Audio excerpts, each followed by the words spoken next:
हम पूरे सिंध की जंग लड़ रहे हैं और तुम्हें इस बात का बखूबी अंदाजा है, तुम्हारा वक्त करीब आ गया है। और हम क्या बात कर रहे हैं, जो कि पॉलिटिकल एडमिनिस्ट्रेटिव इन्फ्लुएंस और फाइनेंशियल पावर जो नीचे आनी थी, आपने सब कुछ ले लिया है। हम सिंधियों को इस जरदारी के चुंगल से आजाद कराएंगे, उसकी नस्लों की चुंगल से आजाद कराएंगे इंशाअल्लाह ताला।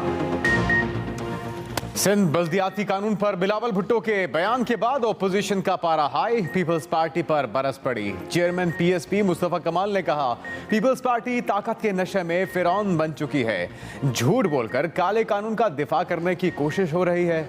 हमने मुहाजिरों को बानिए एमकेएम के चुंगल से आज़ाद कराया, जरदारी के चुंगल से भी आज़ाद कराएंगे। रहनुमा एमकेएम पाकिस्तान ख्वाजा इजहारुल हसन बोले, बल्दियाती कानून सिंध दुश्मन निज़ाम है। काला कानून वो बनाता है जो खुद काला होता है। हमने पीपल्स पार्टी का नया वडेरा गैंग रखा है। पीपल्स पार्टी के वडेरे मजे करते रहे, अवाम पर जुल्म होता रहा। सिंध के तमाम लोगों ने बल्दियाती बिल पर तहफ़्फ़ुज़ात का इजहार किया। जब करप्शन की बात हो तो समझ लें वो सिर्फ पीपल्स पार्टी के लिए, सिंध के लिए नहीं। और करप्शन के केसेस जितना जल्दी खत्म होंगे, सिंध का खतरा उतना जल्दी टलेगा। सिंध पे खतरा ही करप्शन की वजह से। हमारी इस 2 नंबर काले कानून के खिलाफ है, वो नहीं रुकेगी। हमने शहर भर के लोगों को, सूबे भर के लोगों को बाहर निकालना है। 19 तारीख की तैयारी भरपूर होनी चाहिए। सिंध बल्दियाती कानून नामंजूर, तहरीक इंसाफ का कराची में आज भूख हड़ताली कैंप का ऐलान। पीछे रहनुमा खुर्रम शेर जमान कहते हैं, सिंध असम्बली में पेश किए काले कानून के खिलाफ जंग जारी रहेगी। हम लोगों को सड़कों पर लेकर आएंगे। सिंध को पीपल्स पार्टी से बचाना होगा। उधर जमात इस्लामी ने भी 19 दिसंबर को कराची बचाओ मार्च का ऐलान कर दिया। हाफिज नईमुर रहमान कहते हैं, पीपल्स पार्टी की वडेरा शाही।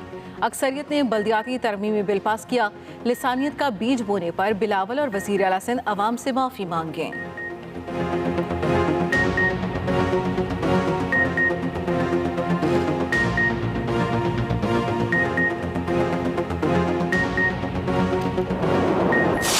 पंजाब के अंदर 11 मेट्रोपॉलिटन कॉरपोरेशंस के मेयर बराह रास्त अवाम मुंतखब करेंगे।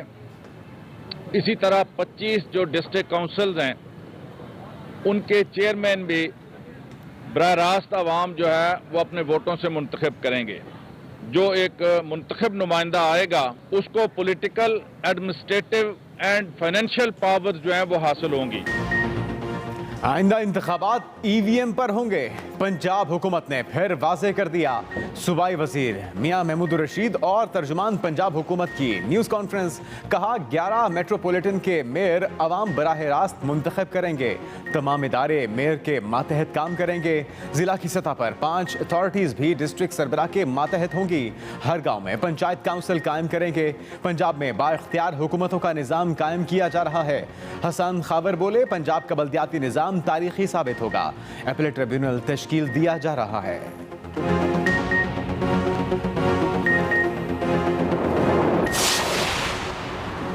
लाहौर हाईकोर्ट का बल्दियाती तरमीमी ऑर्डिनेंस पर अदम इत्मीनान को शिक़ें, मावराए आइन करार। अटॉर्नी जनरल और एडवोकेट जनरल आइंदा समात पर मुआवनत के लिए तलब। अदालत का आइंदा समात पर चीफ सेक्रेटरी पंजाब को पेश होने का हुक्म। अदालत ने रिमार्क्स दिए, ब्यूरोक्रेसी जो कुछ कर रही है वो ठीक नहीं। ऑर्डिनेंस 2021 का सेक्शन 3 आइन से मुतसादिम है।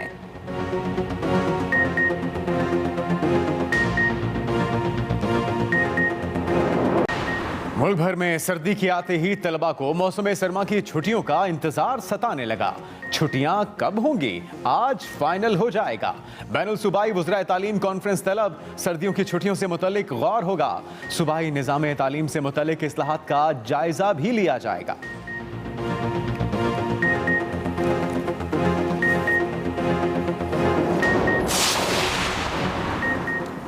कोयटा में सर्दी की शदीद लहर, सड़कों पर पानी जम गया। मामूलात ज़िंदगी मफलूज होकर रह गए। शहर में दर्जा हरारत -4 डिग्री सेंटीग्रेड रिकॉर्ड किया गया। वादी लिपा में बर्फबारी का सिलसिला जारी, पारा मनफी में चला गया। मरी, गिलियात, बालाकोट और शुगरान, नारान, कागान समेत बालाई इलाकों में बर्फबारी। कल बालाई खैबर पख्तूनख्वा, गिलगित बल्तिस्तान और मुलहका पहाड़ी इलाकों में बारिश का इम्कान। पंजाब के मैदानी इलाकों में धुंध छाई रहने का इम्कान।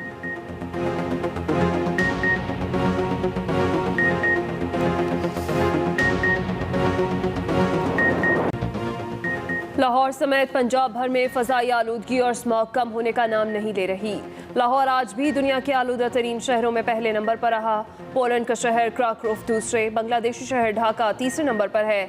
लाहौर में सबसे ज़्यादा air quality index Kot Lakhpat में 448 रिकॉर्ड, मॉडल टाउन में 430, गुलबर्ग 413, मॉल रोड 405 रिकॉर्ड किया गया। भावलपुर में 354, गुजरांवाला 344, फैसलाबाद 329, रायवन 223 रिकॉर्ड किया गया।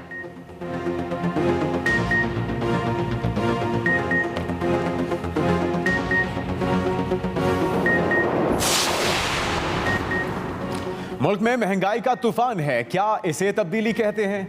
अपोजिशन लीडर शहबाज शरीफ ने तब्दीली हुकूमत पर सवालात की बौछार कर दी। कहा सनतों और पैदावारी यूनिट्स को गैस बंद कर दी। क्या ये तब्दीली है?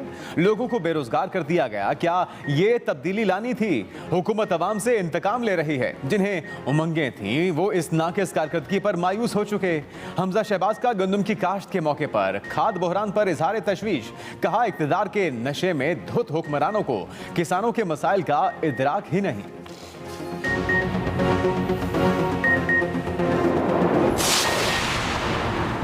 हुकूमत बैसाखियों पर कायम है, अब इन्हें हटाने की ज़रूरत है।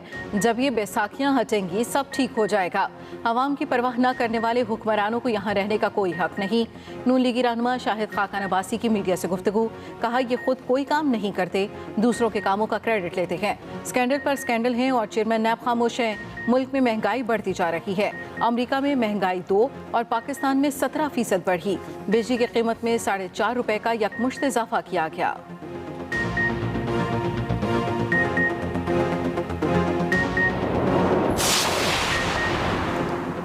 शाहिद खाकान अब्बासी और मोहम्मद जुबैर के बयानात ने नून लीग के अंदर तकसीम को मजीद वाज़ेह किया है। वफाकी वज़ीर इत्तलात फवाद चौधरी कहते हैं नून लीग में अब नई क़यादत सामने आ जाएगी, जो अच्छी बात है। पीपल्स पार्टी को भी जरदारी से आगे निकलना चाहिए।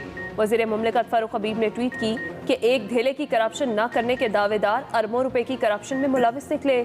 शहबाज शरीफ, हमजा शहबाज और मफरूज सलमान शहबाज ने 16 अरब से ज़ायद करप्शन की। अपनी शुगर मिल्स के चपरासियों, क्लर्क्स के नाम पर 28 खुफिया अकाउंट्स के जरिए नाजायज़ दौलत छुपाई।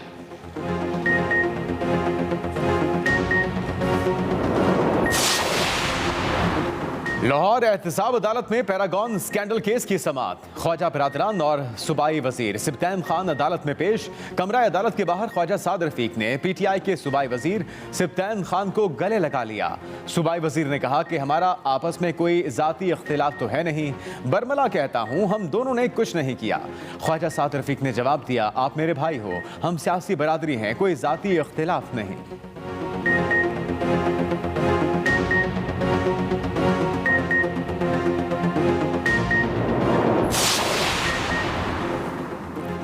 इस्लामाबाद हाई कोर्ट ने E11 में झुग्गियों के खिलाफ जगह खाली करने के नोटिस मुअत्तल कर दिए। अदालत ने कहा झुग्गियों के साथ लगी फैक्ट्री अगर गैर कानूनी है तो पहले वो गिराएं, फिर झुग्गियां गिराएं। अदालत का इजहार बरहमी। कहा वो फैक्ट्री आपको क्यों नजर नहीं आई, ये झुग्गियों वाले कैसे नजर आए? जब तक आप फैक्ट्री को नहीं गिराते आप इन झुग्गियों को हाथ नहीं लगाएंगे। चीफ जस्टिस अतर मिनुल्लाह ने कहा CDA ने NOC दिया है तो अदालत को मुतमईन करें, किस कानून के तहत दिया, ये फैक्ट्री इधर कैसे बनी है, क्या ये एक्वायर्ड लैंड है? झुग्गियों वालों को नोटिस दे रहे हैं, क्या फैक्ट्री के खिलाफ एक्शन लिया?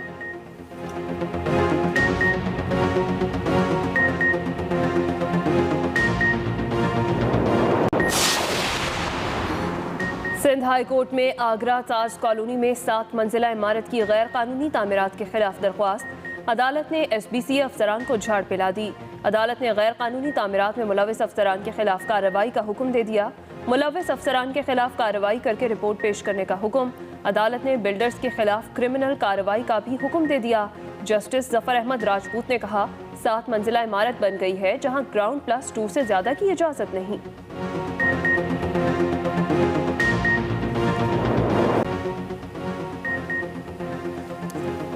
कोरोना वायरस के नए वेरिएंट ओमिक्रॉन का दुनिया भर में हलचल। 60 ममालिक में ओमिक्रॉन वेरिएंट के केसेस तेजी से बढ़ने लगे। चीन में भी ओमिक्रॉन केस की तस्दीक हो गई। बरतानिया में ओमिक्रॉन से मुतासरा मरीज इंतकाल कर गया। बरतानवी वज़ीर आज़म बोरिस जॉनसन की तस्दीक। कोरोना अलर्ट लेवल 3 से बढ़ाकर 4 कर दिया गया। फ्रांसीसी हुकाम ने जनवरी में कोरोना की छठी लहर का खदशा जाहिर कर दिया। कैलिफोर्निया में फेस मास्क पहनना लाजमी करार दे दिया गया।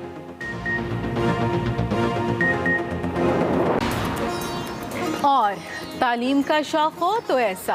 गुजरांवाला में 87 साल बुजुर्ग ने तालीम बालगा सेंटर में दाखिला ले लिया। मोहम्मद शफी अपने बुजुर्ग दोस्त के साथ रोजाना स्कूल आते हैं। घर में पोतों के साथ बैठकर सबक याद करते हैं। सबसे पहले अहम खबर, सिंध बल्दियाती कानून पर तनाजा, ओपोजिशन ने तोपों का रुख पीपल्स पार्टी की तरफ कर दिया है। एमकेएम की वजीर आजम से सिंध के फंड्स रोकने की दरखास्त है। सिंध बल्दियाती कानून पर तनाजा, ओपोजिशन ने इसे मुस्तरद कर दिया। एमकेएम की वजीर आजम से सिंध के फंड्स रोकने की दरखास्त। एमकेएम के ख्वाजा इजहारुल हसन ने मशवरा दिया कि वफाकी हुकूमत की शेयर को सूबाई फाइनेंस कमीशन से मशरूत कर दे। चेयरमैन पीएसपी मुस्तफा कमाल ने कहा कि झूठ बोलकर काले कानून का दिफा करने की कोशिश हो रही है। हाफिज नईमुर रहमान कहते हैं कि पीपल्स पार्टी की वडेराशाही अक्सरियत ने बल्दियाती तरमीमी बिल को पास किया है, जबकि पीटीआई रहनुमा खुरम शेर जमान ने कहा कि सिंध असेंबली में पेश किए गए काले कानून के खिलाफ हमारी जंग जारी रहेगी। तहरीक इंसाफ का कराची में आज भूख हड़ताली कैंप का भी ऐलान। काले कानून को मुस्तरद कर दिया गया है। अपोजिशन का एक ही मुतालबा है कि वो इसे तस्लीम नहीं करेंगे। सिंध बल्दियाती कानून पर तनाजा, अपोजिशन ने तोपों का रुख पीपल्स पार्टी की तरफ कर दिया, जबकि एमकेएम के वजीर आजम से सिंध के फंड्स रोकने की दरखास्त की जा रही है। एमकेएम के ख्वाजा इजहारुल हसन ने मशवरा दिया कि वफाकी हुकूमत एनएफसी शेयर्स को सूबाई फाइनेंस कमीशन से मशरूत कर दे। मुस्तफा कमाल ने कहा, झूठ बोलकर काले कानून का दिफा करने की कोशिश की जा रही है। जब से मैं पैदा हुआ हूं, ये दहशतगर्दों का जमात का राज रहा है इस शहर में। जब से मैं पैदा हुआ हूं, यही मुस्तफा कमाल, यही वसीम, पत्नी क्या नाम है उसका, यही लोग इक़्तिदार कर रहे थे। पाकिस्तान मुर्दाबाद कहने वाले जमात अब पाकिस्तान पीपल्स पार्टी को लेक्चर देने की हिम्मत कैसे रखते हैं। सिंध की तमाम अपोजिशन जमातों ने तोपों का रुख chairman People's Party Bilawal Bhutto Zardari की तरफ मोड़ दिया।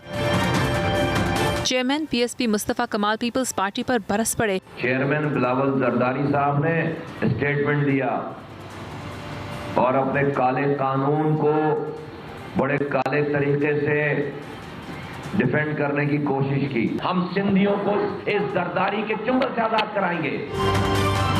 रहनुमा एमक्यूएम पाकिस्तान ख्वाजा इजहार बोले, पीपल्स पार्टी के वडेरे मजे करते रहे, सिंध के अवाम पर जुल्म होता रहा। काला कानून वो बनाते हैं जिनके काले करतूत होते हैं। सिंध में किसके काले करतूत हैं, ये बात पाकिस्तान पीपल्स पार्टी को अच्छी तरह मालूम है।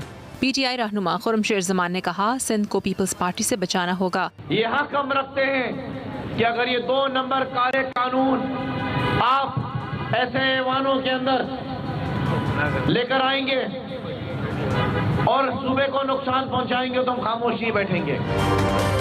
नए बल्दियाती कानून के खिलाफ जमात इस्लामी रहनुमा हाफिज नईमुर रहमान ने कराची बचाओ मार्च का ऐलान कर दिया। हम इस लिसानी मुर्दा सियासत को जिंदा करने की मुराद अली शाह की और बिलावल साहब की जितनी भी कोशिशें हैं उसको मुस्तरद करते हैं और मैं मुतालबा करता हूं कि बिलावल भुट्टो भी और मुराद अली शाह भी सिंध के अवाम से माफी मांगे। हाफिज नईमुर रहमान ने मजीद कहा कि काले कानून के खिलाफ जद्दोजहद जारी रहेगी।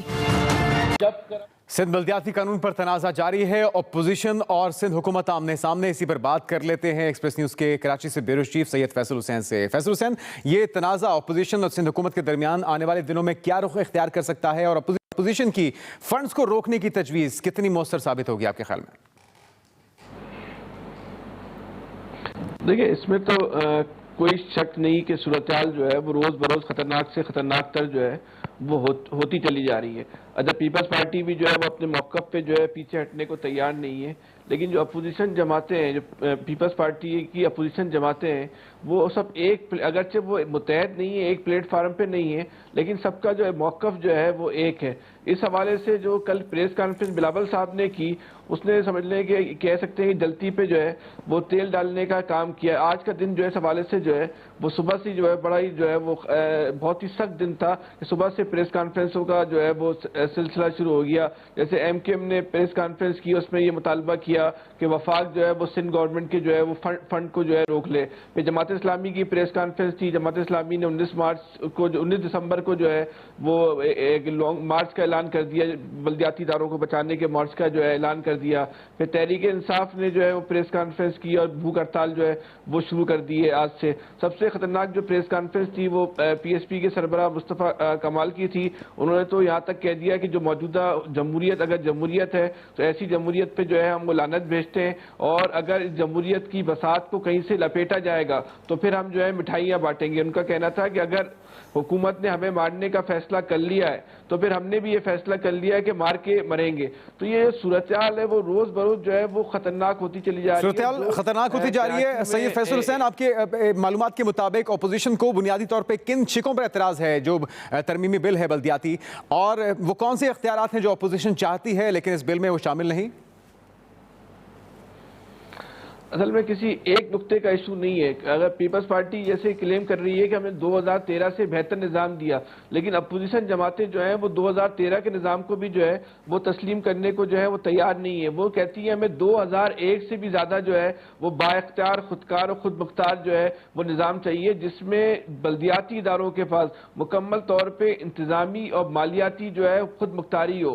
अच्छा, जो मौजूदा हुकूमत का जो बल्दियाती निज़ाम है उसमें मेयर की हैसियत जो है वो एक क्लर्क से भी जो है शायद वो कम होगी। जो बल्दियाती इदारे हैं वो मुकम्मल तौर पे जो है सूबाई हुकूमत के जो है वो एक मातहत इदारा जो है वो बन जाएंगे। उनके पास किसी किस्म के भी जो है वो इख्तियारात नहीं होंगे। मेयर कोई अपनी मर्जी से कोई मनसूबा शुरू करना चाहे तो वो भी ऐसा जो है वो नहीं कर सकेगा। तो ये बल्दियाती निज़ाम के वाले से अभी पहली दफ़ा जो है यानी कि इतने सालों में बड़ी एक अवामी एक बेदारी जो है वो एक नज़र आ रही है, और ये किसी वक्त भी एक तहरीक का शक्ल जो है वो इख्तियार कर सकती है। कमो बेश तहरीक जो है वो शुरू ही हो चुकी है। अब से सड़कों पे लोगों का जो है वो आना ही रह गया, और सियासी जमातें जो है वो ऐलानिया ये बात कह रही है कि अब हमने जो है अवाम को जो है सड़कों पे जो लाना है। तो पीपल्स पार्टी को भी चाहिए, वफाक को भी चाहिए, रियासती इदारों को भी चाहिए कि इस मसले का जो है वो बैठ के हल निकालें कि जो इस वक्त जो सूरत हाल है वो मामूल की नहीं है। दोनों तरफ से जो है बहुत ज़्यादा तनाव कशीदगी जो है वो पाया जाता है। अब वफाकी हुकूमत को किरदार अदा करना पड़ेगा ताकि तनाज़े का हल मुमकिन हो सके। सैयद फैसल हुसैन, आपका बहुत